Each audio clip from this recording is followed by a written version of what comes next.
Hello, you are here at Historical News. So this news will cover the situation of the Philippines after the Second World War. It will discuss the administration of the post-war presidents including Manuel Rojas, Elpidio Quirino, Magsaysay, Garcia, and Macapagal. To further our understanding, we should also discuss the key issues that were prevalent during their time. In this news, we will explain the situation of the Philippines after the Second World War, explain the administration of the past president, and lastly, to recognize the key challenges that these presidents faced during their terms.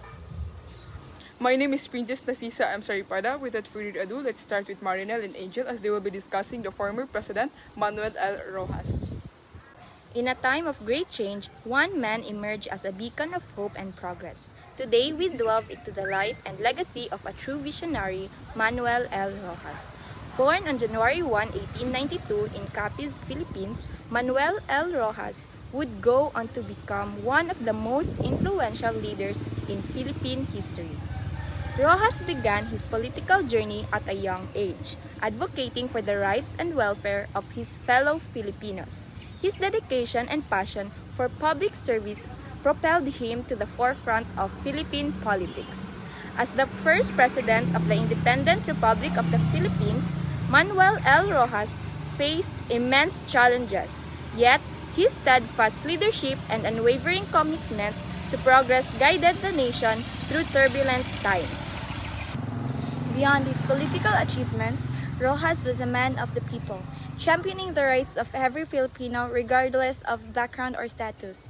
Today, we honor the memory of Manuel L. Rojas, a true patriot and statesman whose legacy continues to inspire generations. Join us as we celebrate the enduring legacy of Manuel L. Rojas, a leader who dared to dream of a better tomorrow for all Filipinos. And this is Marnal Jane Ungon, Angel Alexa Villa Bise Chico, reporting about the former President Manuel L. Rojas. Back to you, Princess. Thank you, Marinel and Angela. Now let's proceed to Kenneth and Micaela as they will be discussing President Elpidio Quirino. Elpidio Quirino, born in Vigan, Ilocos Sur in 1890, rose to prominence as a dedicated public servant. After serving in various government positions including Secretary of Finance and Secretary of Foreign Affairs, he assumed the presidency in 1948 following the ultimately demise of Manuel Rojas. Quirino's presidency was marked by significant challenges including post-war reconstruction, economic recovery, and the Hukbalahap insurgency. Despite of those hurdles, he pursued the policies aimed at fostering national unity and social progress. Despite facing adversity, Quirino remained steadfast in his dedication to serving the Filipino people.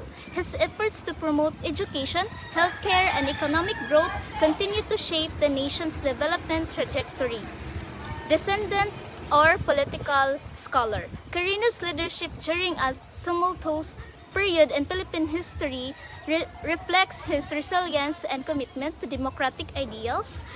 While his presidency may have been marred by challenges, his contribution to nation building are undeniable. This is De Los Reyes John Canet, Micaela Layula Perez, reporting about the former President Elpidio Quirino. back to you, Miss Princess. Thank you, Kenneth and Micaela. Let's now proceed to Andrea as she will be discussing President Ramon Magsaysay. Born on August 31, 1907 in Iba, a city of the Philippines, Magsasay's journey began in humble circumstances.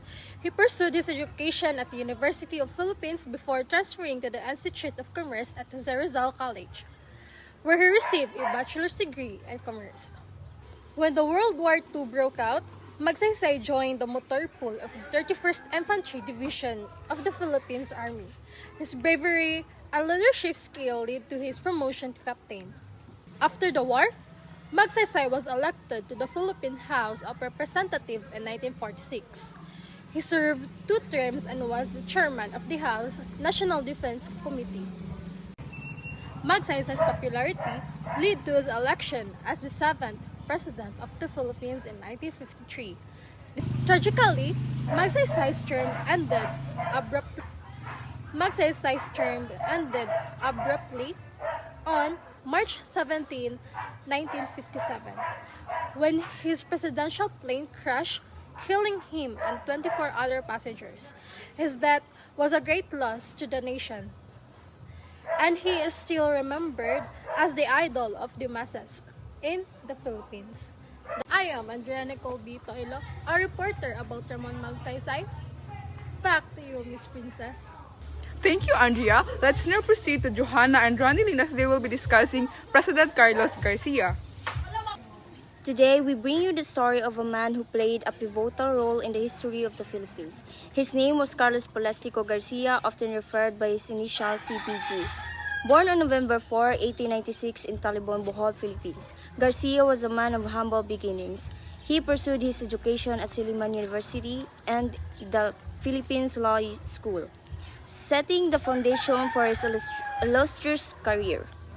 Garcia's political journey began in the House of Representatives, where he serves as a representative of Bohol's 3rd District. His leadership, skills, and dedication to public service led him to the Senate in 1945. In the 1953 Philippines presidential election, Garcia ran as a vice presidential candidate alongside Ramon Magsaysay. Their victory was short-lived as Magsaysay's untimely death in 1957 thrust Garcia into the presidency. As the 18th President of the Philippines, Garcia implemented his politics and shaped country's economics in the political landscape. His Filipino First policy is austerity program and focused on the nationalism in economy and trade with significant contributions during his presidency.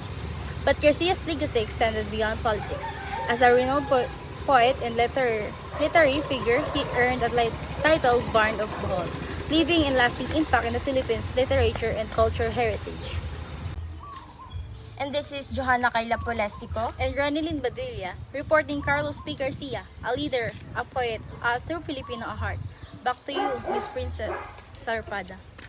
Thank you, Ronilyn and Johanna. Let's now proceed to Diosdado Macapagal. Today, we remember President Diosdado Macapagal, a visionary leader who served as the Philippines' 9th president from 1961 to 1965. President Macapagal was an advocate for democracy, ethics, and economic prosperity.